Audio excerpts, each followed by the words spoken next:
Call the regular City Commission meeting of Tuesday, November 15th to order. May we stand for the Pledge of Allegiance. I pledge allegiance to the flag of the United States of America and to the republic for which it stands, one nation, under God, indivisible, with liberty and justice for all.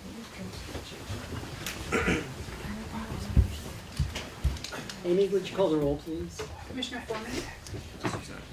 Here. Commissioner Krzysiak? Here. Commissioner Fury? Here. Commissioner Scott? Here. Mayor Metzger? Here. Okay, we're all here. First item is public discussion, items not on the agenda. Anyone have anything to bring forth? Would that be announcements? Yes, please. Stand, name and address. Sure. Hi, I'm John Gannis. I'm a resident here, 44 Fairwood. And on Monday, I'm going to do a talk over at the community center on my new book and project on climate change called America's Endangered Coasts, Photographs from Texas to Maine. And I just came to mention it and to welcome everyone from the community. Leslie Jones has been so gracious, and she made up a little flyer for the talk, so I'd like to leave a few of those, and Great. hopefully a lot of folks from the community will come out. It's a very, I think it's an issue that's on everybody's mind. Fortunately, we're not going to have, no, not on everybody. There's one or two people whose mind is not on. But anyway, I was just going to say that, very briefly, that we don't think too much about sea rise in Michigan, fortunately, but since it's a global problem, I think it's worthy of everybody's attention because it's just one aspect of climate change, and that's why I chose to concentrate on coastal areas, not photographs from Michigan, but hopefully it'll be of interest. So Sounds thank you for your time. Jean gave us Yeah. a good intro last Thank you. month. We look forward to it. Okay. Yeah. Mayor, if anyone would like to be added to the Environmental Committee email list, write to p.ridgeenvironmental@gmail.com. Yeah, You'll receive an email of the next event. Okay, great. very cool. Okay. Thank you all very much. Look forward to it. Thank you. Thank you so Can much I leave you for. with some of these? Yes, please. Okay, let me just give you a I'll few. take Okay, very good. And thanks Be in your care. Thank you so much for agreeing to do this. It's Oh, really- it's my pleasure. What's a real thing? Sorry. You can see not all Fairwood It's a vast residents are. conspiracy. Okay, Thank you. thank you. Are there any other items? Yep. Yes. Hi, Hello. I'm Amanda Wall from 27 Fairwood. This is Fairwood night. It is Fairwood night. All right. And I'm coming to tell you the progress for the foundation, some of the things that we've sponsored. I'm going to talk about the passcode system at the rec center. It's almost ready to go, which is very exciting. It's been a long time coming. Hi, that's my daughter Charlotte.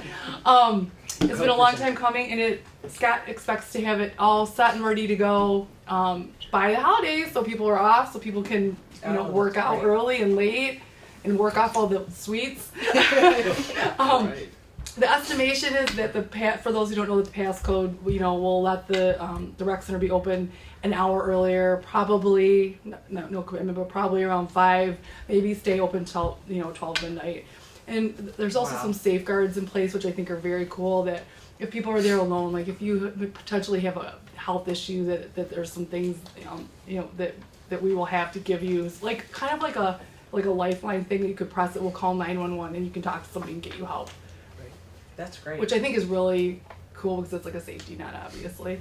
So we're really proud of that. Right now, we're also the next couple months, probably within the next 2 months, we're going to decide what our next auction will be supporting, which is very exciting, and we'll be letting you know what the auction theme will be, and we're excited about that. Cool. So thank you. And Oh, thank you. Thank you very ready much. to, can't wait to hear what the next theme is. Yeah. Oh, I thought Fairwood Rob would just kind of. It's a good Yeah. segue. You're up anyway. Third time's I'll the just charm, get up right? and say Fairwood Rob. Okay. Lasagna Dinner Women's Club, great event. Anybody missed it? It was a great event. Thank you. Okay. I didn't know, no other streets in Pleasant Village. That's fine. I Okay. can say something. Oh, yes, uh-oh, somebody Jean from another Russell. street. 65 There Devonshire. we go.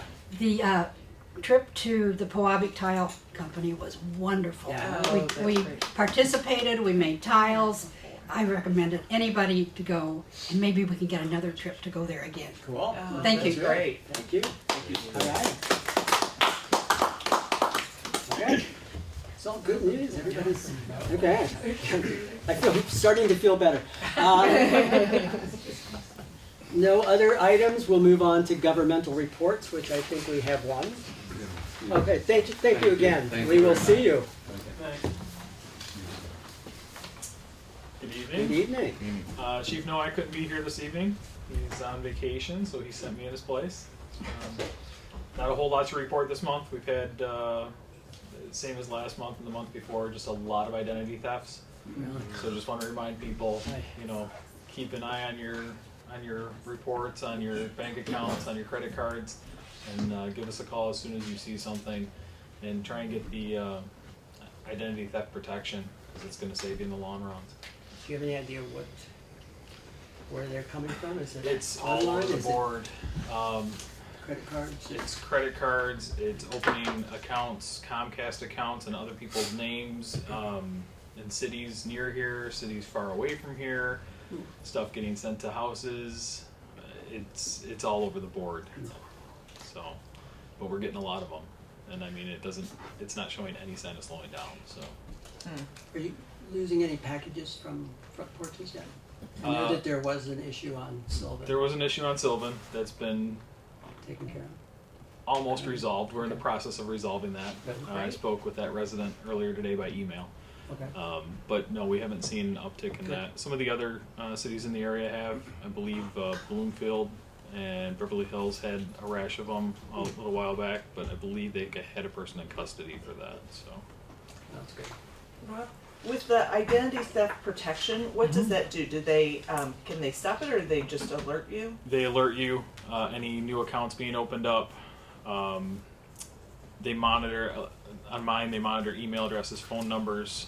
They check on websites that actually sell other people's info. Anything that pops up irregular, they try to catch it beforehand. But if they don't catch it beforehand, they help clear it up for you, which saves you a lot of time and trouble, because dealing with the credit bureaus is not an easy thing to do. Okay, So, thank you. you're welcome. Any other questions or anything I can help you with? I would have a quick question on the identity theft. Is that normal that you would report that to your local police department? Is there something you guys can do for that, or you just kind of log it into some sort of federal system that it's happening? Or They changed. It used to be that you had to go where the theft occurred. So, like, I personally had my identity stolen about 5 years ago.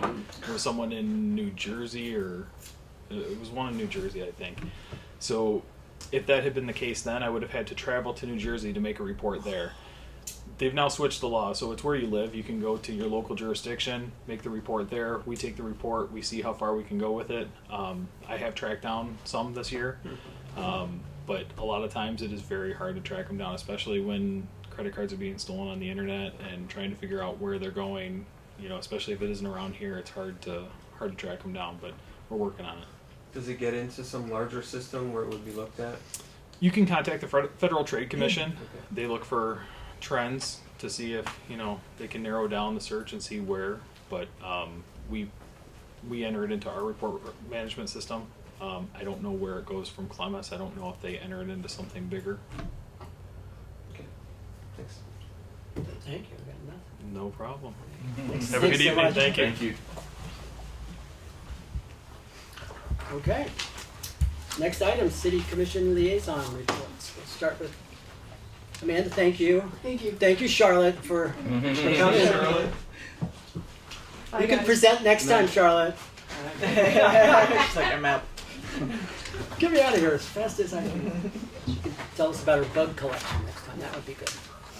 Okay. First, Commissioner Perry with Planning DDA.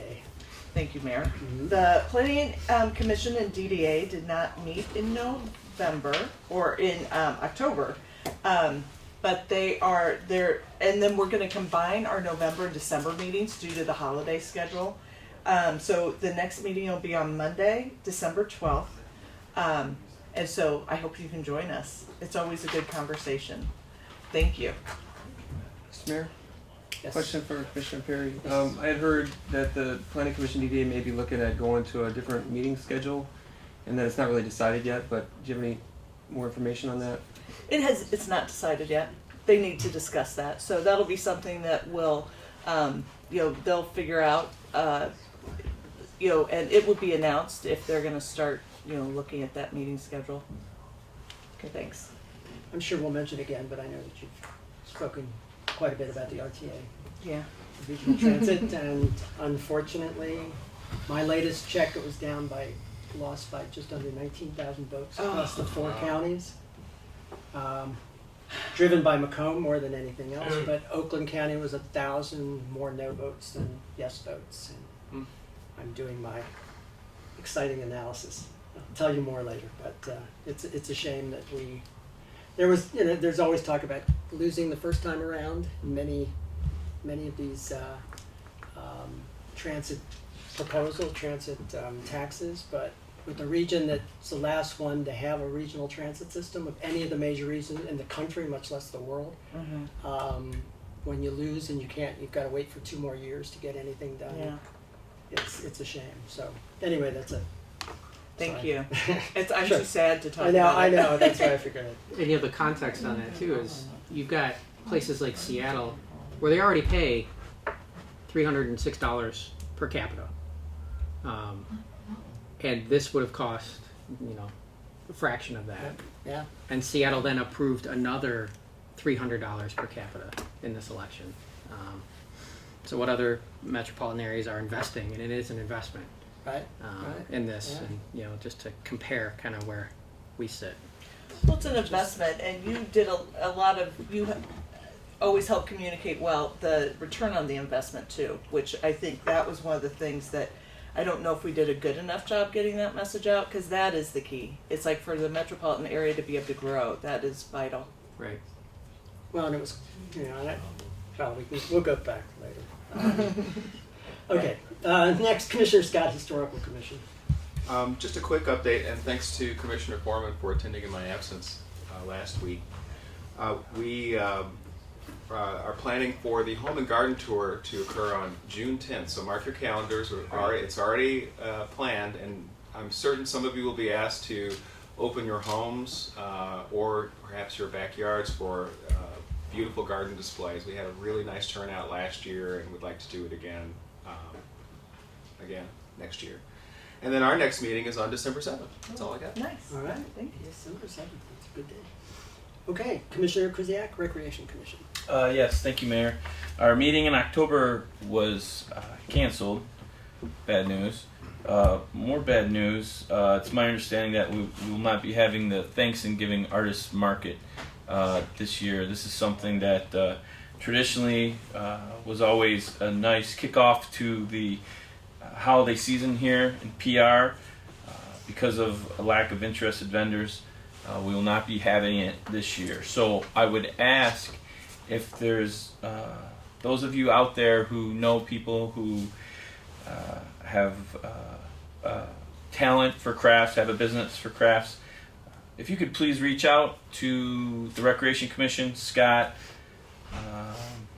and hopefully by next year we could have significant commitment where we could reestablish this tradition in the city. So a little disappointing news there, but hopeful that next year we could get enough vendors and have another great event here in the city of PR. And unfortunately, that's all I have, Mayor. Okay. Any questions? No. It's a shame. I don't know that the word has gone out enough that people really know that it's not happening. I mean, I know they know the one that on Drayton, but we had put have some you stuff gotten- on Facebook, Yeah, and like okay, a lot of the vendors have lists that they've sent out to their people, and an e-blast is going out tomorrow. We're kind of not putting something out so far in advance, just kind of let people know as closer as we get to it. So there will be an e-blast going out tomorrow, and we're going to put another Facebook post. It was just unfortunately one of those things. I've noticed a lot of the shows that I've gone to, me and Sue go to a lot of shows before ours to check out what's going on. They've really shrunk down in size. The Frankenmuth show is usually 150 to 200 vendors. I'd say they had probably 70 to 75 this year. It seems to be something that's kind of just, I don't know, dying down. And we had a lot of vendors that were regulars, and they had come back, but then we tried to get like some new ones, and it was tough for us. They weren't biting. So. Well, it's interesting. I got to perform a wedding last week, and the witnesses were artists, and they're just talking about the competing. You know, they got to make some decisions. Yeah, there's so many different events. And so and that's the other thing. You're competing against so many, and everybody's kind of making those. Yep, they have those where's decisions. the best, bang for my buck, or the likelihood. And and a big selling point for ours is really how the things that we did for the artists. We provided lunch, and we really gave them a Pleasant Ridge welcome, like they would expect to be treated here. So everybody, all the artists did like that. It was just, it's tough sometimes to just get the right word out there and make sure people are hitting it. And it's just, unfortunately, this year it wouldn't be fair to the artist or the people coming in paying an admission to have 14 or 15 vendors. So hopefully next year and then in the future we can retool and try to do something else and check the calendars. Even though we did that, I actually noticed that there's one on Thanksgiving weekend somewhere. I thought that was really odd. It's such a big shopping weekend, like for the malls and whatnot. But they were starting on Friday, on Black Friday, for a craft type show. So figured they'd be the only one. Maybe they got. Maybe I think so. So tired of the malls. Yeah, hopefully we'll be back next year though. But it was a disappointment for all of us. So thanks. Scott. Thanks. Thank you. Yes. I neglected to mention that several of the subcommittees have openings. So if you're interested in participating in the city, I think the Historical Commission, the Recreation Commission, and Planning DDA Yes. all have openings. So if you're interested in participating, reach out to the City Hall. It's a great way to get to know the city and people in the city. And Thank you. Yeah. And we need you. We Yeah, do. we do need you. Okay, Commissioner Foreman, Ferndale Public Schools. Yes, 2 items to let everyone know about. First is the Ferndale High School Golden Eagles Marching Band. They now have won their 9th state championship in the last 13 years. As of Saturday. In addition to taking first place, and it's called Flight 4 of the competition, they also took home all 3 caption awards. These are Outstanding Music Performance, Outstanding Visual Performance, and Outstanding General Effect. This year, also of note, is that over one-half of the band are first-year marchers. So this kind of shows the extra hard work and commitment they've been putting in just to really still get that championship. The Michigan Competing Band Association Championships are what these are called, and they took place on November 5th at Fort Field. So congrats to the Golden Eagles Marching Band once again, another great championship win. The last item I'll mention is the Just for Kicks Adult Talent Show event that took place this past Saturday night at the Loving Touch in Ferndale. The show included a number of unbelievable musical acts and skits, and Commissioner Krzysiak and Commissioner Perry, I believe, can attest to that. It was really a lot of fun as always. This year it raised over $2,000 for camp scholarships for the students. This is to allow them to participate in the outdoor education component of the curriculum. This year with the elementary school restructuring, this produces twice the amount of students that would normally go to this program because the schools have combined. Some didn't used to have the program, now they all will have the program. So there's a lot more students that will be taking advantage of this, headed to camp, and this is how we fund that. Those scholarships for kids that maybe can't afford it. So in total it was about $2,300 raised at the event, and even more is expected to come in from DVD sales, t-shirt sales, and special thanks to Commissioner Krzysiak and his wife Carla, who attended not only that, but participated in the 50-50 raffle, won the raffle, and then donated the winnings to the cause. So thank you. It really helped a lot. And very inspiring to be part of this really, truly a community effort, and it was a lot of fun. If I could just say, I don't want to interrupt you, but Commissioner Foreman's performance during the talent show, as I don't know, you're channeling Jean-Luc Picard. Is that kind of what you're going for there with the Trek look? Maybe. There was just no way that you weren't just going to suck every dollar out of that room. Oh, yeah.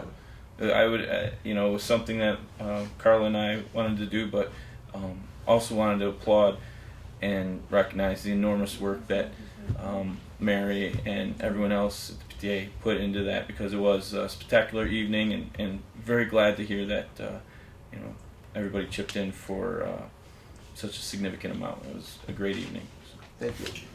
Did Last we- note I would did say we is get this a film clip of that? I think there it'll be is, available on yes. DVD for purchase. Yeah, okay. And there's some pictures posted, but I neglected to mention this was actually the best year so far of the event, as far as the money raised. How would we find out about this for next year? Because I had no idea about this. I meant to mention it at our last meeting, and I didn't mention it, so that was on me. But Is it posted it does get posted on somewhere? Facebook. That's kind of usually the way it gets around. There's flyers that get up around various places. I don't know that we got any at the rec center though, so I should make sure for next year that we get them at the rec center. Thanks for Sounds like asking. fun. Thanks for asking. Final note is that next Monday is the next school board meeting. We haven't had one yet this month. Okay. Thank you. Thank you. All right. Any other? Okay. Move on to consideration of the consent agenda. Excuse me. The only thing that there are 3 items. The only one that I would just mention for those of you who are hoping for a public hearing on the Oakland County Community Development Block Grant Program, year 2017 Community Application and Subsecipient Agreement tonight. It's been delayed till next month. So there will be a public hearing next month on that. So 3 routine items. I'll ask if I can get a motion to approve. Your Honor, I move that the consent agenda be approved. Is there a second? Second. Maybe take a vote.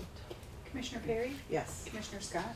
Yes. Commissioner Foreman? Yes. Commissioner Krzysiak? Yes. Mayor Metzger? Yes, motion carries. Next item, Gainsborough Park update. And Scott has a PowerPoint that he's going to walk us through. All right. Okay.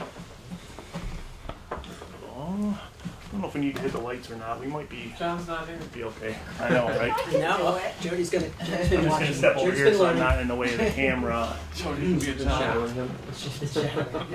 All right, so we have a update on the park project. I would say that we're 95% done, and that's probably where 95 to 98 is probably where we're going to stay until the spring, and we'll show you kind of where some of the things that we had for that. So we're going to start with some before and after pictures. Just kind of go through the park just to show you some of the changes, and some of them are very very slight, and some of them are drastic. So we'll just kind of speed through this, and just so everybody can see.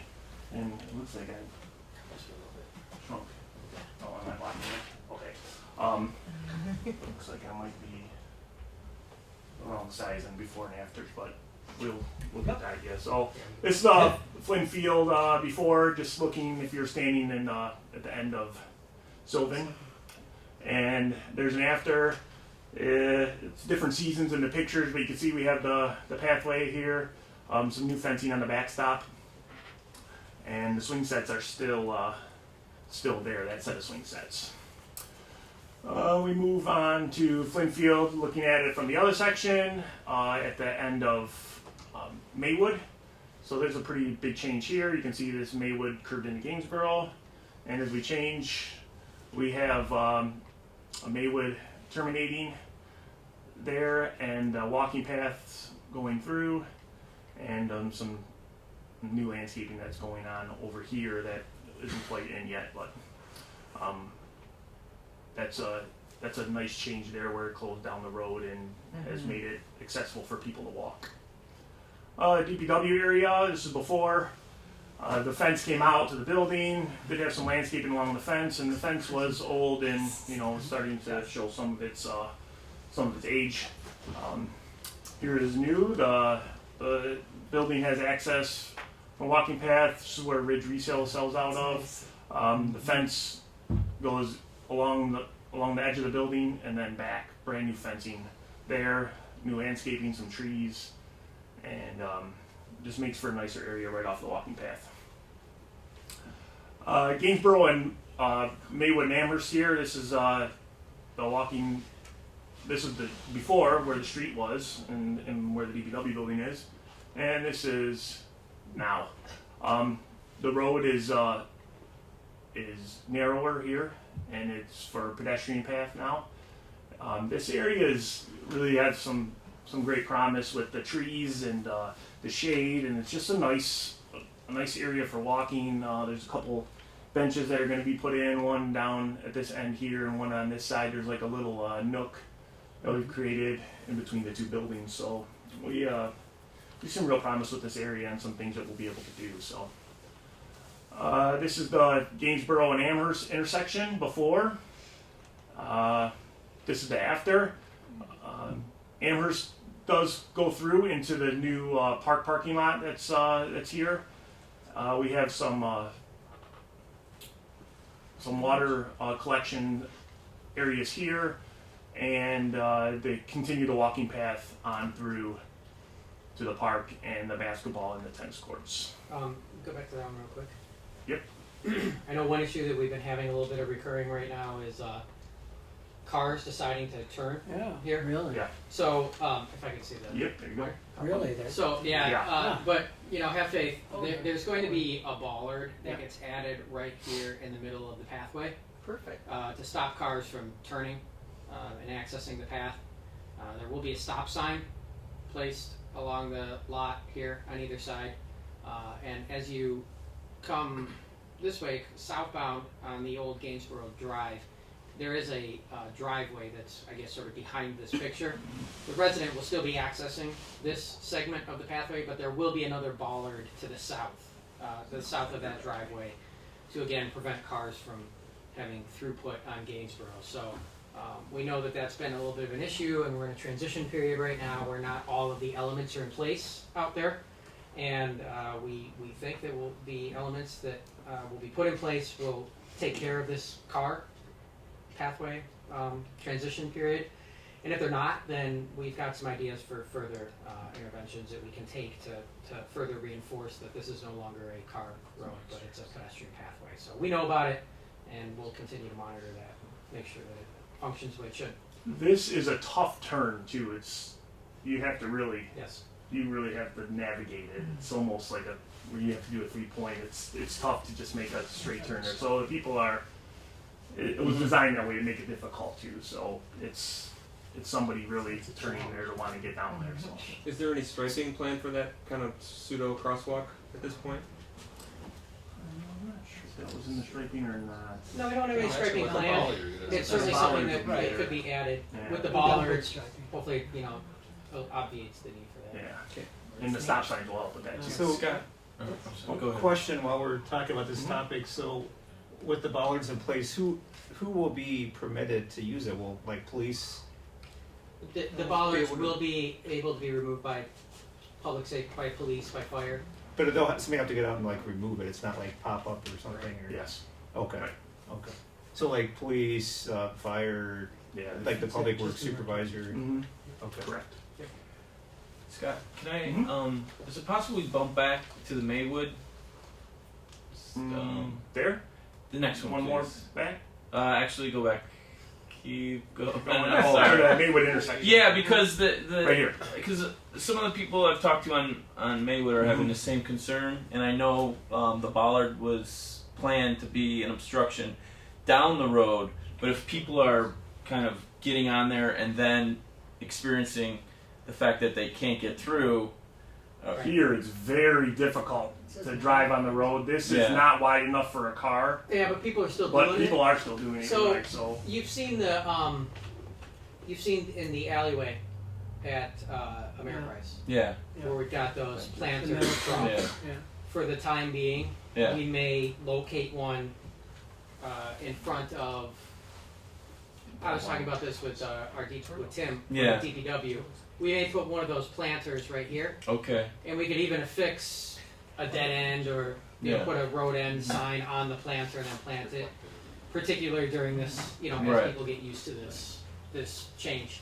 Okay. Just to highlight, this actually was supposed to be. It was designed to, allow a car to carefully get in for police, for public safety, but to try to communicate you're not really supposed to. so people aren't getting the "you're supposed to" as well as they should. Right. And we'll see, you know, when all the construction is done and we get the restoration in place and there's grass and everything starts to fill in and it looks less like a construction site, it might be more notable. But yeah, Okay. I think that's one thing we might do. Yeah. in the Once short term. once this tree in the Yeah. spring leaves out and The presence of the trees makes yeah, a huge we'll make a difference. big difference on that too, because we'll have a little bit more, you know, Right. power to it. So, but that is one of the things we discussed about putting one of the planters there. All right. Thank you. Okay. So we'll skip back to where we were, and we're here at the tennis and basketball area. This is before the two basketball courts, the tennis courts, part of the parking area here, and the tree. This area has a pretty drastic change. We have a large swale here to catch stormwater and make it more friendly for the environment. The basketball court is one court over here. The tennis is right here with some new fencing and new landscaping all around it. It's really a nice area. Once those trees and once we hit the spring and everything starts to grow, it's going to be pretty spectacular. So we're real excited about this whole really nice. area. It is. So today they've actually planted. They put down the hydro seed in the hay beds for start growing the grass for when the spring comes. So please stay off the hay. Yes, please stay off of those areas because stay they off will the be blue wet. the blue dirt. This is the tennis courts before. You can see the large utility pole right in the way. That picture is on purpose like that because now it is no longer there, and the entrance to the courts are right there. And That looks great. this is one of the areas that when I said we're not quite at the completion point, part because we did have some construction delays. The company that is coming to resurface the tennis and basketball courts shuts down their operation just about, I think, around October 1st. Once the temperatures have a chance to get cold, that process just doesn't work. So we're on schedule for one of their first installs in the spring, and whenever that happens, it's temperature dependent. So when I say that, it could be May. Yeah, so we have to hit some. Around here, probably. What will the some of surface dates. be? The surface is an asphalt cover that basically goes on there. They re-asphalt it with a colored product and put in the new nets. So it'll be a brand new, very nice surface for the basketball and the tennis. Will be the same. Nice. So In the meantime, I actually spoke. The Goddard Coatings is the subcontractor doing the tennis court work. And I spoke with them today. They're going to be installing the nets for the tennis courts. I believe this Thursday. That's what they told me. Yeah. So the tennis courts will be open and available for use. Not in the condition that we had hoped they would be, but at least you'll be able to use it and play tennis again for from now until mid-May or June when temperatures cooperate and we can get finished. And that goes for the basketball court too. That's going to be resurfaced with the same process. the basketball courts had a ton of play already. I mean, Oh yeah, it's it's been getting tons of use. yeah, so it's been nice, and once that new surface goes on there, it'll be great. So that's real exciting. Here is the shelter in the top play area. This picture is even before the toddler structure went in 2 years ago here. So the change here is even more drastic than the others. And here is the new shelter and top play area, what we call the heart of the park. This area here we have some seating that's going to go out there, like some I don't know what you call them exactly. The tables, they're like small, like bistro tables and chairs. If you've been down to Campus Martius and seen the tables and chairs they have down there, they're the same ones. And I have some examples at the end of the presentation of them. So this is a real nice area. Some grass here, brick pavers, some steps that you can use for seating and just about anything. So it's an exciting gathering point. Once we get everything squared away, we'll have wireless internet out there. People will be able to go and enjoy outside, have We really need that. internet, and Of course. it's actually one of the things that people had put when we were doing the labs. It was pretty high up there on the list to be able to have some connected access. So It's bonding with your children. yeah, exactly. So here we move a little bit farther down to the kids' play area, the old structure, the old swings, and another drastic change. We have this area is really nice with the landscaping, the new structure, the bridge. You can see this is a very powerful structure when you look at it. There's some real nice things visually with the Mobius climber here and the arches. It's just it really grabs your attention when you walk up to the park. So I've received more compliments about the boulders than anything. yeah, the boulders people are love the boulders. Yeah, the boulders are great. I mean, when they delivered those boulders, the guys on site were having a hard time keeping the kids off of them when they weren't even like set up. They were just at the end of the park, and there was kids climbing all over them, and all the parents things. sit on. The parents sit on them now. Right? Yeah, I mean it's been it's great. And we have a better picture of the boulders as we get farther on through here. So this is the play area and the green space in between Devonshire and the play structure before. Here it is now. This will be green space. All this. The walking path goes around it. There's a small hill here for being able to sit on, get a view to the structure there, view to this other side. We anticipate being able to do some events there. We had a movie in the park last week. We hope to be able to do it in an area like this, have the screen up on the hill, and people be able to sit in there and enjoy those type of events.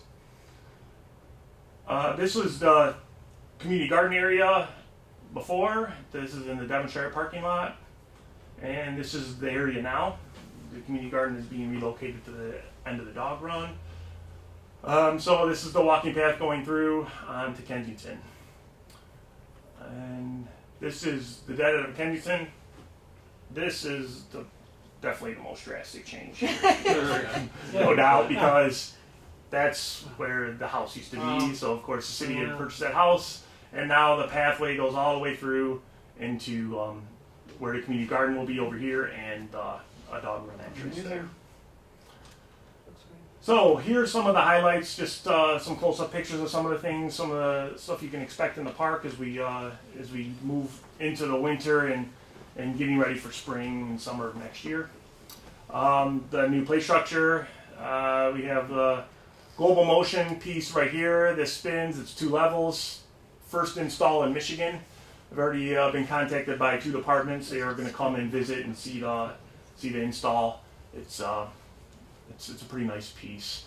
The large Evo structure, the teeter-totter here that's handicap accessible. We have a wood chip and port in place hybrid.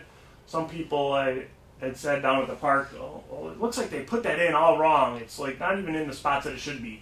But there it actually is. It was designed so these 2 seats are the handicap accessible, so it has the port in place just over those 2 seats, and you notice that it's not on this side because these are the 2 seats that are designed for the handicap accessibility, so that's why it's covered that way. The swings, there was going to be a handicap accessible swing chair going there. So that's why the port in place is just under the one section of the swings there. If port in place underneath swings takes a real beating. I mean, if you go to other parks to see it, I mean, it's just like tore up. So it's almost more beneficial to put the chips under the swings just because, kids are scraping their feet on it. You end up having to replace that section of the port in place much quicker. With the handicap accessible chair there, it will cut down on some of that wear on the area. So and the wood chips will also, because you can see obviously there's the dusting and everything from the wood chips, and those will settle. Yep, the wood chips will settle. With a new install, about after a year, they say about 25% of your fiber will be dissipated from either moisture loss, compaction, or just it going somewhere else from kids kicking it, throwing it, playing with it, whatever. So we anticipate that we will have to add some of that to those over time. We're fortunate in this area because we do have the concrete curb to hold the chips in there, so for erosion we should lose very little. And this whole border here is 98% poured in place, so we shouldn't lose very much to erosion in the area. So it will be nice once they actually do have a little bit of settling to them. The walking paths. We have the pathway that goes all the way from the dog run through the parks, all the way to Sylvan here, where the baseball field is. I was just telling Jim I was running a little bit late for the meeting today because I had my measuring wheel and I was walking the paths, try to get a pretty accurate thing. It's approximately 4,500 feet. All the way, a round trip is 4,500 feet. So if you start from one end and then kind of turn around and come back this way on the other side, it's about 4,500 feet or 0.85 miles. So we're just talking about coming up with like a path system or a map where you could know where your pathway, where your distances are, depending on where you started. So we're gonna try to figure out something with that and be able to post up in the park too, so people that are doing their walking for exercise will have a way to kind of track that if they're not using their phone or a Fitbit. So that's real exciting. I mean, this was top of the list and everybody's wants in the park, and I mean, people are using it. They were using it before we even had the top coat of asphalt on there. The minute that asphalt went down on those paths, people were on it, so it's exciting. The new basketball equipment, it's a park/commercial grade acrylic backboard and rim. It's the top of the line, one of the best you can get for outdoors. So it's already got a ton of use, and we are real excited about that. It's a 10-foot rim. So for the other one that was there and wasn't, that's we've corrected that, and it will definitely get its use. The gathering space in the heart of the park. These are the tables and chairs that we have, the bistro tables. We're going to put those out. They'll be movable. We're going to put a number of them in that area so people will be able to sit and enjoy their time and watch their kids playing, or just come out and enjoy the nice day in the park. So it's an exciting little space that we expect to be able to do a lot with. This is the boulders that we were talking about here that are stacked up along the playground, and this is a link to this edge right here is where the existing toddler structure is going into the new structure. It's poured in place, easy on the knees and crawling through, and these boulders are getting a lot of use for kids climbing on them already. So they did just place the planting, the grass on the area leading up to the bridge. So again, we will ask that people try to stay off of that in the meantime until that grass is established next spring. But I know that's going to be a tough one, but we're going to do our best. The new dog run and community garden area. There's fencing here for an entrance to the dog run.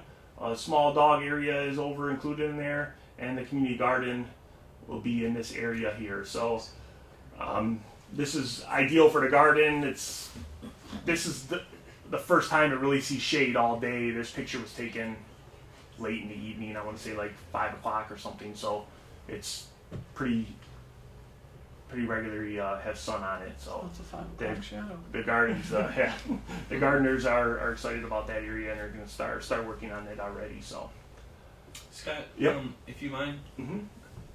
I know some of the brick gloss on the wall Mm-hmm. is pretty dramatic in spots. Mm-hmm. Is that MDOT? Is that us? It's MDOT. Okay. Yeah, we got a quote to fix it, and it was above what MDOT would look for reimbursing and above what the city was able to. Mm-hmm. If we do work on it without like their consent or whatever, then they take that as now you want responsibility for the wall, and it's just something that the cost of it is enormous. You see a lot of the other cities along the freeway took responsibility of their wall, and they're really struggling to pay for the maintenance of it. The wall really was installed wrong. There's no weep holes, there's no way for water to get out. The water gets behind those bricks, freezes, and it literally just pops them right off in huge sections. So we did finally get them. I was working on them. Jim finally got to the right person to at least have them come and get rid of the bricks that were there. Mm-hmm. And now we do have these open spaces. So, but structurally, the wall is sound. It's just the wall. aesthetic. That wall behind it is a poured in place concrete structure. It is not going anywhere. It is solid as can be. It's just the bricks that were put up against it. So one suggestion and one thought that I've had with that is it seems like a potential canvas for public art. Yeah, it really does. Yep. So yeah, I mean, you know, we have artists in town. We can talk about this. We solicit, you know, anyone, because we've got I can see Lots of 1, 2, 3, graffiti 4 artists. different. There's 4 different spots there Yeah, that so- are ideal for it. You know, anyone with an idea and an inclination, come talk to us. But that's something that we can pursue more intentionally as well. Yeah, that's a great idea. So next is engineering to help the environment. We have a number of areas where swales were incorporated with riprap to help slow down the water, to help filter it out before it does go into the sewers. Just a little bit more friendly to our environment and our sewers to kind of help with the way the water goes in there. This area here, by the time the water does get to the sewer area, we expect most of it to be, you know, in the ground and helping it grow. There will be grass in there and some landscaping, so that will be well watered with all the water that's coming off the street going into this area and really being dissipated into the ground, hopefully before it gets into the sewer. The new parking lot angle Yep, to that. that new parking lot angles right into there. So it's kind of hard to see from the angle I took the picture. I really wanted to be able to see how that was set up. Yeah. But the new parking lot does go into there. There's scuppers, and you can see it's the same thing, kind of hidden by the leaves in the top left picture. Yeah. The point of the Right there. riprap is it's an energy dissipator. So when the water is coming in off of the street or off of the parking lot, it's got a lot of unimpeded, you know, speed. So the rocks actually take it and slow it down so it doesn't erode around those structures. And also, so it doesn't, you're not going to grow grass in those locations because it's going to get washed out. It's going to go in. So that's why those rocks are there. None of these areas, none of these swales are bioswales. You know, you hear that term. That's not what these are, because these are leading to inlet structures, and they're all positively drained down to an inlet structure that goes into the sewer system.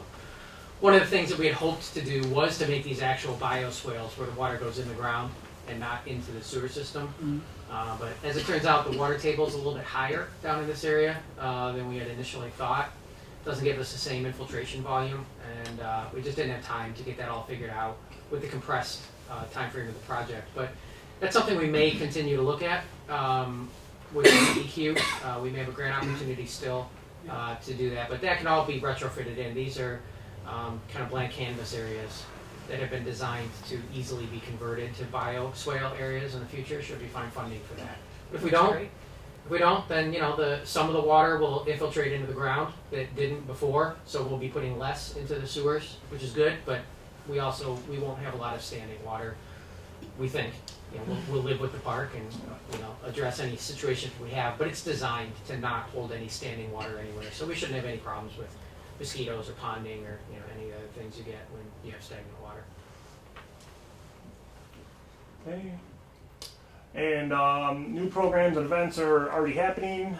This was the hayride event. You can see these are people walking up what used to be the street, going to where we were having the hayride event.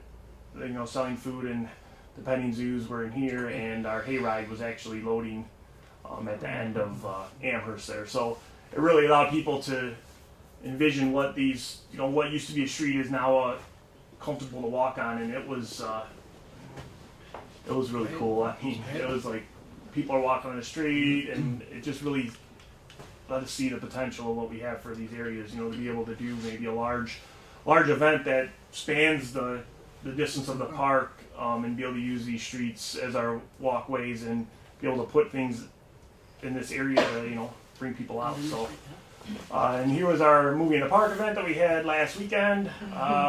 Big crowd, and it was a fun event. So people had a good time, and it was really well attended. Yeah, great weather. That does help. I want to say there was probably like 100 to 125 people out there, so it's hard to see everybody in the thing, but the crowd went out pretty far, and it was nice. So everybody had a nice time. And then items for completion in the spring of 17 are, like I said, the tennis and basketball resurface, a baseball diamond resurface, and right in the heart of the park area there, we have a drinking fountain and misting station that's going to be installed. The drinking fountain is actually will have a regular water spout, a bottle filler, a pet filler, and a misting station. So it's been an interesting journey getting that drinking fountain misting station, but it's ordered and Yay. coming. It's my white whale.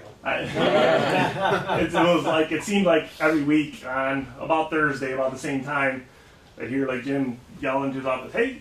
I'm like, "Oh, it's just the missing station." I'm like, I'm trying to get it. So it was good to finally have to get those drawings and get the quote on it. So it is ordered and Great. Where is it going?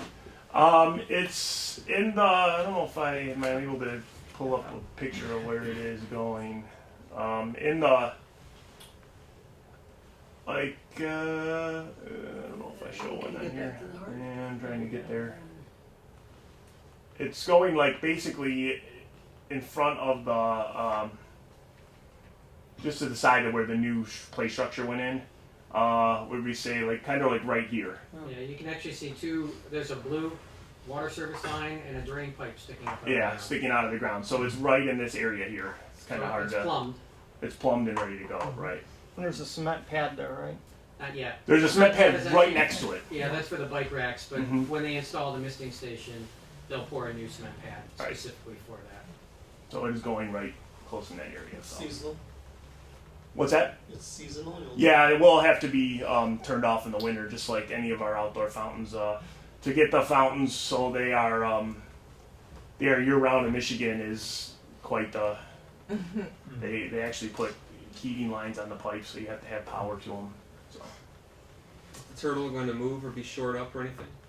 Yes, the turtle's going to be moved. Actually, we're talking with Payvex. It's one of the pay items on their list. And if they're not confident to move it, I met with Larry from Brylar about them being able to move it. So he feels confident. If Payvex isn't able to, we do have them ready to move it. Just in that little area, be almost near that missing station. Is kind of where we talked about just. Yeah, it's kind of in between the two playgrounds, underneath the oak tree. So. And we're hopefully going to be able to do a little bit of rehab on that too. There's some paint that is kind of looks like two different color paint, so we're going to try to find like what the original color was on there and fill that in and kind of make it so it's a little bit nicer and ready to go. And the remaining items, we got bike racks and benches and trash cans, all the furnishings. Those are coming probably, I think, in December. So those are on their way as well. That's great. Excellent.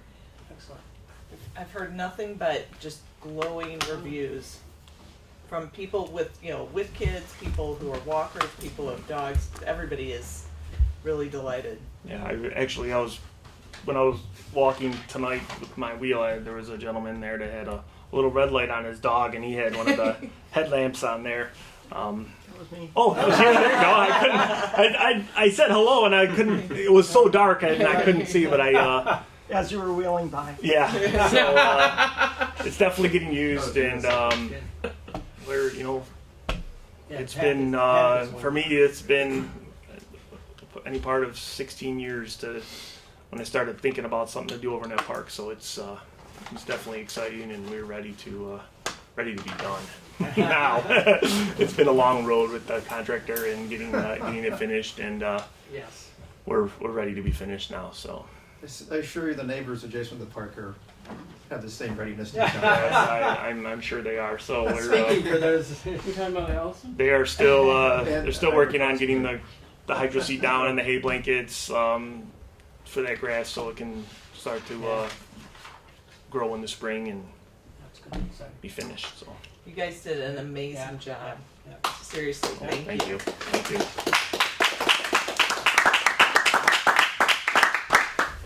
Any other questions? Are you re-signing this? Some of the, like we were over there tonight. We noticed that there's still no dogs in the park, kind of stuff on the signage. Yeah. Some of those signs weren't taken down, so that is going to be the city commission. I think you guys passed last month to change that, where dogs will be allowed on a leash. So there will be new signage going in when they're all done with everything, and we can pull those out and put the new ones down. We'll be so. pulling the old poles just because I have a new park with a rusty old pole, and most of them are in the wrong location now anyway. So we're just waiting until everything gets done and they get out of there, so we can kind of get the final product to see exactly where we want to put the new signs. It's not stopping dog walkers. No, it's definitely not. A couple of questions. So, in the dog park, the small gates haven't been installed yet, and for months now, we fabricated some temporary closure for the dogs out of the existing fencing. When are those scheduled to get in? They put in the big gates so that they could get the lawnmowers in, but they didn't put small gates in. Right, that's one of those 1,000 minor frustrations with the project. It'll be done this year. We're still waiting on it, and I don't have a good answer for you because we're told it'll be done next week, and then next week comes, and then we're told, oh yeah, it'll be done next week, and so we're on them. It'll be done soon. The contractor gave us a finish date, and it's not done, and so there are some issues we'll be working through with them on that. No, the other comment, the bioswale, and I believe it is a bioswale at the end of Kensington. I'm not convinced that's going to mitigate the water. That another area we'll be keeping our eye on. Yeah, where the Lake Kensington. Yeah, Lake Kensington. Right. Yeah, I think there are a lot of things that are going to play out as by next year to watch how everything works. Yeah, especially with water and drainage, it's one of those things you have it engineered and you have it staked out right and it's poured properly, and there can always be like one little misstep that will kind of screw that up. But we know some areas that we're watching for sure. What we know about Kensington is that that area we removed a decent amount of road. So the total amount of hardscape that's feeding to that new biocell that's over there is actually less than existed before. That really should only be taking drainage for half the road and the new little parking base that flows into that bio drainage swale. When we had the big rainstorms in August, the problem was there were still silt fabric in the catch basins in Kensington that are a little bit to the west of that location. So those weren't draining because they're supposed to drain slowly. So what we had is we had water that was standing and not draining, and it was creating a big lake all the way down there. We've had Royal Oak Water and Sewer look at and inspect the catch basin inlets there, so they're completely clear. They're not blocked. They flow like they're supposed to. The silt fabric is gone, but we haven't had rain events like we did that caused all the flooding problem down there. I think it should not be what it was this past summer. The situation should be much, much better now that everything is opened up and flowing properly. But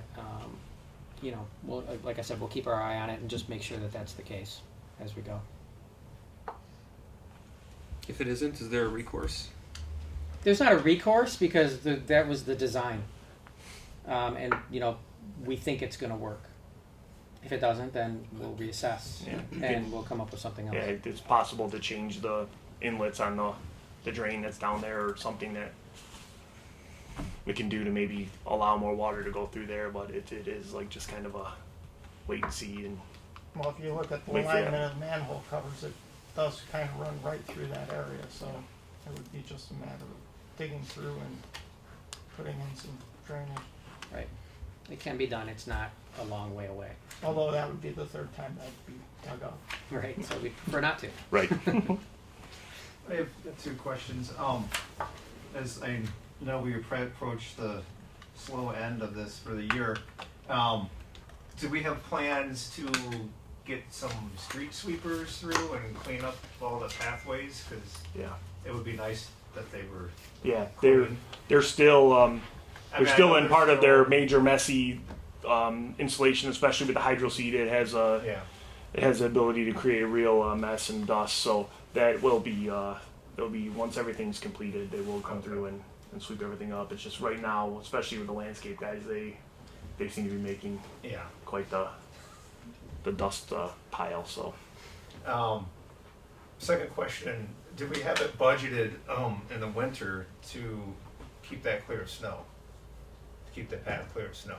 Is that something that Brillar will be handling? Yeah, we have talked about snow removal on there, and it will go along with like when we do our other sidewalks in the city. It won't be priority one, but it will be, you know, we make sure we get all of our streets cleared first and safe for traffic and for public safety, and then after that they'll come through and do the city sidewalks, and that would be part of that. So that would be part of the sidewalk priority. Okay. Yes, so we part kind of of the sidewalk lost. priority.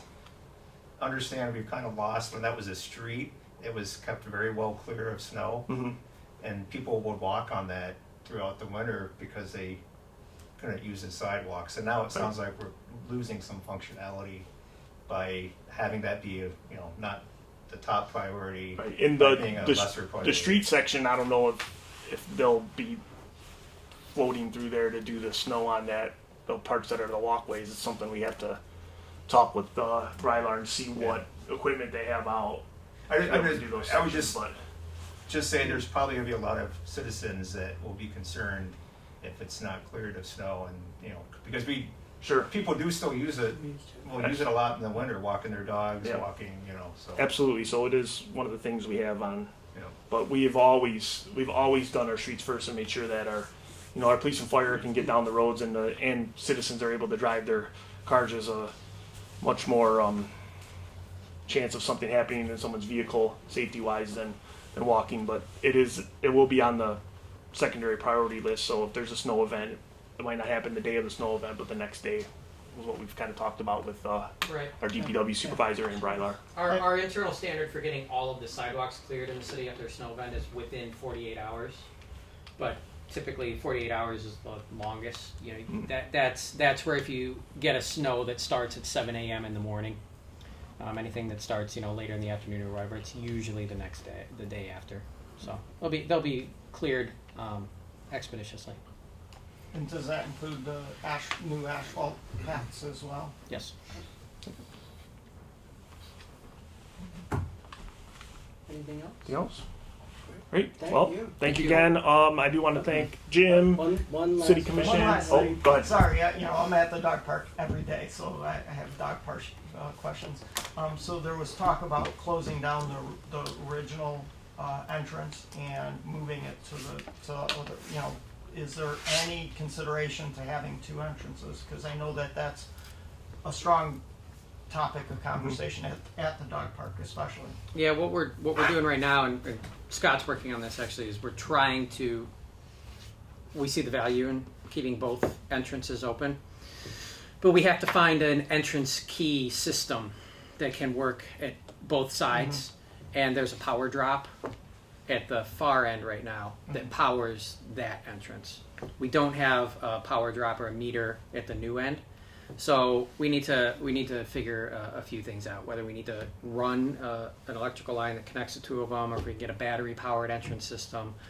And we're also looking, and perhaps we can find a key card system that would be universal, so that the shelter access card and the dog park card could be the same card. Are any of those internet accessible? I know the one that you currently have at the dog park is archaic. Yeah, well, the archaic ones work. Yeah. They don't break down. They don't have issues, and it's like that because it's outside and it's in the elements, and that's part of the issue now. There's nothing covering those entrances. I mean, a lot of these key entrance systems are what they call semi-weatherproof. So, and a door that has like a little awning over it, so it wouldn't have like direct snow and rain pounding on it is very difficult, and it's been a struggle, especially you think it's 2016 to be able to find something like this. It runs on battery, but they recommend magnet closures for gates because anything that has moving parts when it's outside, there's rust and corrosion and things that can just stop it. The magnets work, but they need power. They can't really run on a battery. So it's been a struggle. I've contacted a couple companies to try to help me with it. I'm just playing phone tag with them and working on getting the system And ideally, we would like something that is universal. So if that's the case, we will have to change out and go from there. But we do see some value in keeping both open. Okay. So, Well, We'll figure something. I can probably do some legwork for you on the, just to give you some recommendations of key card access control systems. Okay. Yeah, I'd be happy for any anything. It's just like I said, for if it was a door or not like a gate, it's much easier. These gates have sometimes a different operating temperature and procedure to them. So Thank you, sir. great. And again, I do want to thank Jim and AEW and Living Labs, the City Commission, the Recreation Commission. Amanda was here tonight. She's been instrumental in the park from day one in our discussions. So I do appreciate everything that a lot of the long-term recreation commissioners have done, and the City Commission. I mean, Jason and Ann, you guys have been on this really since day one now, when we started talking about this a number of years ago, and all the previous administrations who we've been kicking something around for a number of years. So it's been a long road and sometimes bumpy, but we've made it through, and I think we have the best product for what our dollar could do. And again, I appreciate everything the City Commission has done to kind of get us to that point, and Jim too. So thank you for the support and getting us to that point, and the residents too. Thank you for your 16 years of fighting. I know. You've been here a little bit longer than the rest of us. I know. Well, yeah, it's 19 years. We didn't really start thinking about it till years in. So thanks again. Yep. Okay. Next item is City Manager's report. Yes, all right. Get my brain open here.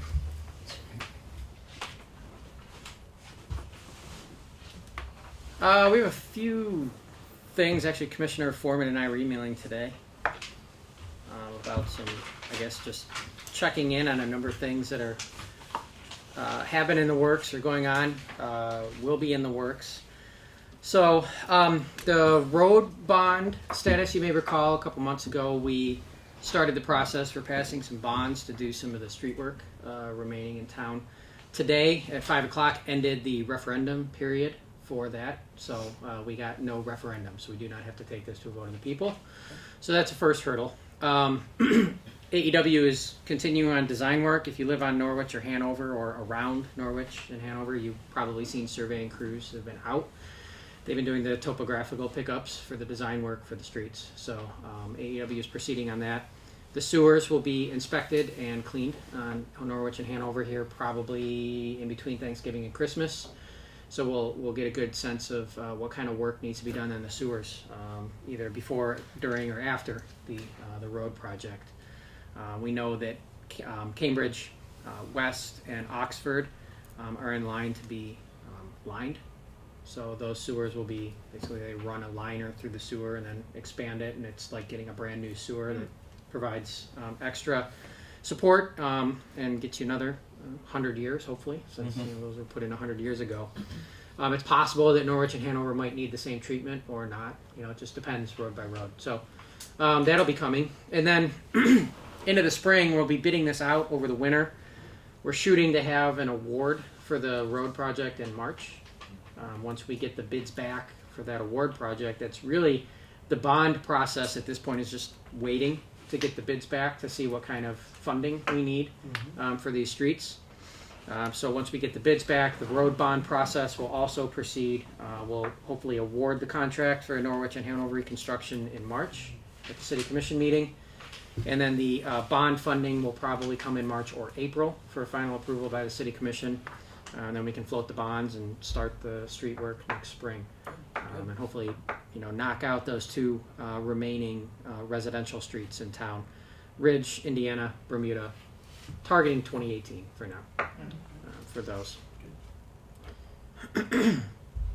On the subject of Ridge, a couple items you may have noticed on southbound Ridge just north of Hanover. There's a new black 12-foot tall pole that's been installed. That's for the new radar speed sign that we will be installing on Ridge. It's a traffic speed control measure. We ordered it a few months ago. We found out we needed some upgraded parts, which we've been waiting on, and we got those, and so now that should be going in soon. So that'll be good to have that in and installed. The Ridge Road, remember we had the narrowing where we had those planters. It was on Ridge at the school. That's still in the plans. We've been discussing with the engineers.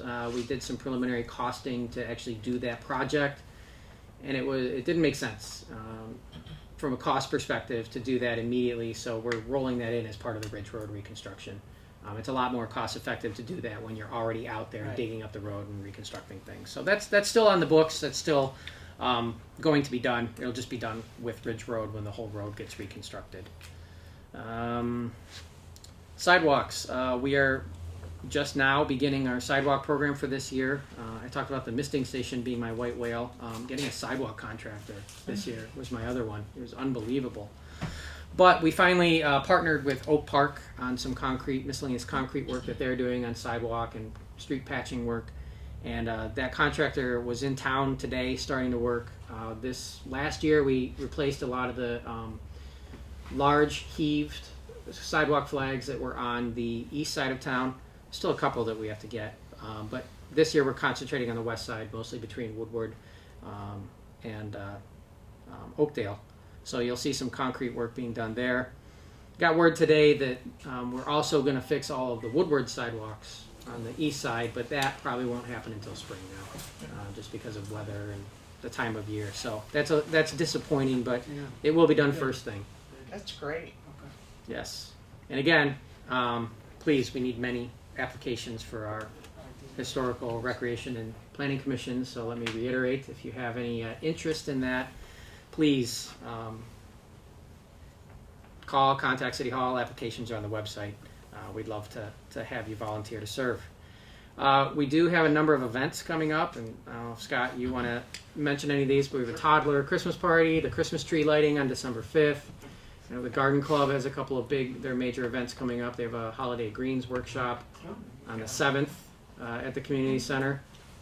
They also have their big fundraiser, the Garden Club's fundraiser. The Garden Club does a lot of great things for the town. They maintain a lot of the gardens here along Woodward in the Greenbelt areas, and they're having their major event on the 10th, Home for the Holiday, and the information is available in the Ridger, or you can contact Robert Campbell, who's the Garden Club president, and heading that up. We have sign-up sheets at the community center too, and example of what they're doing for the workshop. Mm-hmm. Yes, so please come out, support the Garden Club. And I don't know, am I missing any other big events coming up? That's bingo. Oh yeah, we have bingo. No, that is a good one though, because we moved. Bingo was originally scheduled. It was in the Ridger last week. It has moved to this Thursday. So I know we had a couple people that were new bingo players. We had sent out some information to our regulars and saying, hey, we got to change. We had a couple people show up last Thursday, so hopefully I think they're going to come back on Thursday. We have a full meal that is included, a Thanksgiving type meal that will be included with bingo. What time? It's 6 o'clock, I think. 6 o'clock. 6 o'clock. So dinner and then we'll play bingo. So bingo is huge, it's popular now. So make sure you get out there and sign up with us so we know as we're making dinner plans. So. And also, that it's free. What's that? It's a free. It's free, yeah. But we've been able to make a lot of the bingo events free. We do use some CDBG money to help offset some of our 50+ trips and in events. So it's a fun night. I mean, to win some good prizes. The mayor's been on a roll there. I have not won in the last. I know the last 3 times he hasn't, but for a while there was one bingo where I think you guys won just about every prize. They were like, oh my gosh, what are we gonna do? It is super fun. So Is it BYOB? no, we'll have drinks. Yes, we'll have we'll supply drinks. So should be a fun time. Too. I mean, I think that's it. The toddler party is much earlier this year than it's been in the past. We're usually closer to when the Christmas holiday is. We've moved it up. It seems like a lot of these are going much earlier than what Christmas is, and it will be Samantha Jenkins, our intern, that's her like last week. So we're trying to get her to have some influence on the party and kind of learn her last little bit there for last week. And it'll be sad to see her go because she's fit right in and been a great addition to the team. So that will be her. She's got like 2.5, 3 weeks left. So make sure you come in and say goodbye and thank you to her because she really did a great job in her internship. It can be difficult, and she fit right in. We kind of like throw you to the wolves here. We don't have time to hold your hand, so it's like get to go in, and she did a great job. So it's been fun having her. Well, you and Shawnee took good care of her. Yeah, she's been Shawnee does taken care of. She did great. So I think that's it for events that we have coming up. And then, you mentioned the Home for the Holiday event by the Garden Club. Mm-hmm. And so that's this year on, what was the date? I believe it's the 10th. It's either the Riddler open. The 7th or the 10th. Yeah, it's on Saturday, December 10th. Okay. December 10th.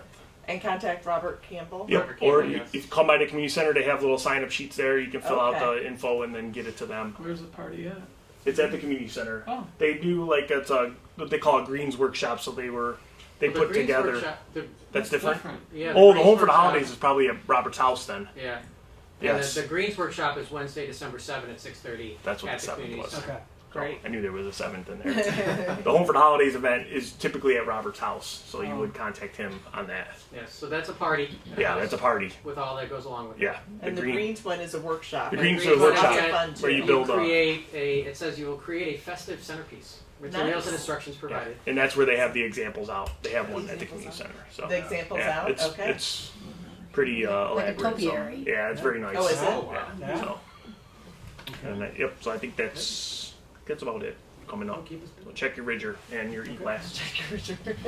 Thank you. Thank you. And the Ridger's online too, so even That's if right, you lost it your is. paper Yep, one. Yep.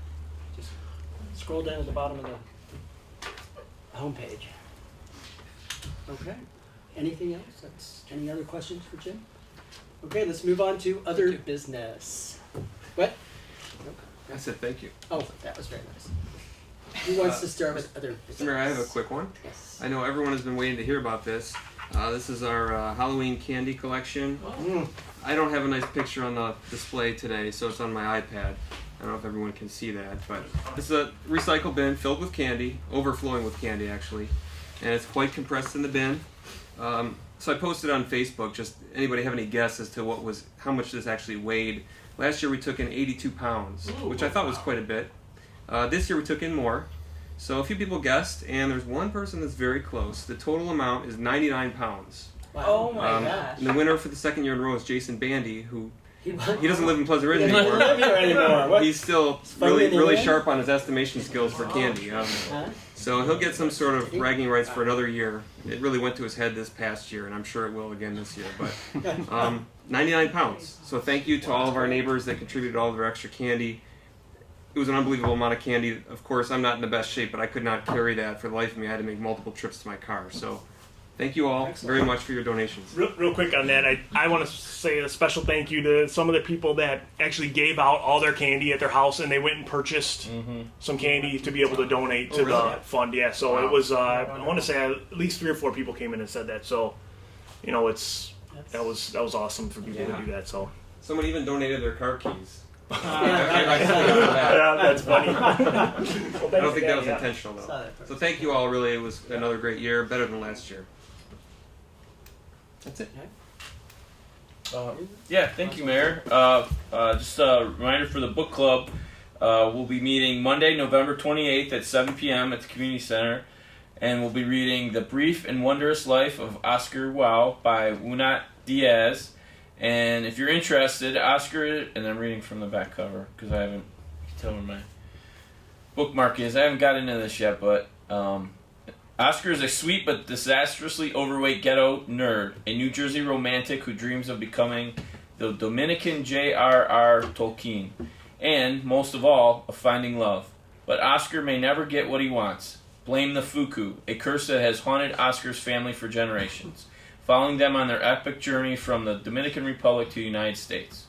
So, it won the Pulitzer Prize, So it's got something going for it. If you're interested, please join us on Monday, November 28th at 7 p.m. in the Community Center. And that will be our last book of the year. So please, if you're interested, join us for that. And the last item I had, I wanted to mention, I don't know if someone in the community have heard, but this Sunday, over 1,000 of our neighbors and friends have committed to participating in a show of solidarity against all forms of racism, misogyny, xenophobia, hate, and bigotry. We'll be walking peacefully from the Ferndale Planned Parenthood Clinic to the Affirmations Community Center on 9 Mile Road, starting at 4 p.m. this Sunday, November 20th. This will be an opportunity for our community to come together, regardless of political persuasion, and commit to creating and maintaining a more inclusive America. Confrontations and violence are not welcome. This is an event dedicated to coming together. So, in that spirit, I hope you can all join us. And that'll be Sunday, November 20th. So, that's all I have. 4 o'clock. At 4 o'clock. Okay. Great. Thank you. Anybody down this end? No? Okay. Then I get to add 2 things, just to finish up. I have to talk about the election for one moment, but I wanted to say, in addition, I thought the Halloween thing this year was great. I mean, I love the way with the new park and what it offers, but I wanted to thank Lee Hart and Charles Dunlap for adding another element to, not only did they make this building a prize and get the beautification award this year, but what they did to put out the cider and the donuts and pumpkins and everything else. It was a wonderful addition, and I made sure that they knew I was expecting this to be a tradition that would carry on. So they said they would. So it was wonderful to have the take a hayride, stop there, then go back. It was terrific. So and finally, I just wanted to say, in terms of the election, we're not going to go. We talked about the RTA, and I did want to. I had written something on Facebook, but I just wanted to say, Pleasant Ridge came in finally with a 79.6% turnout, which was the ninth highest in Oakland County. So Oakland County came on pretty strong, 72% overall. But you had the highest was 89% turnout. And the other thing that I was very proud of Pleasant Ridge was 74.7% yes vote on RTA. So we had the second highest, second to Huntington Woods, and the third highest was Ferndale. So the 3 communities in a row gave the biggest support for the RTA. It's too bad that there is a northern Oakland County, which just killed it. And overall, as I said, Oakland County, just over 1,000 more no votes than yes votes. And overall, the 4-county vote was 18,000 more no's than yeses. So it's close. We tried, but... Who had the 89% turnout? It was Lake Angeles.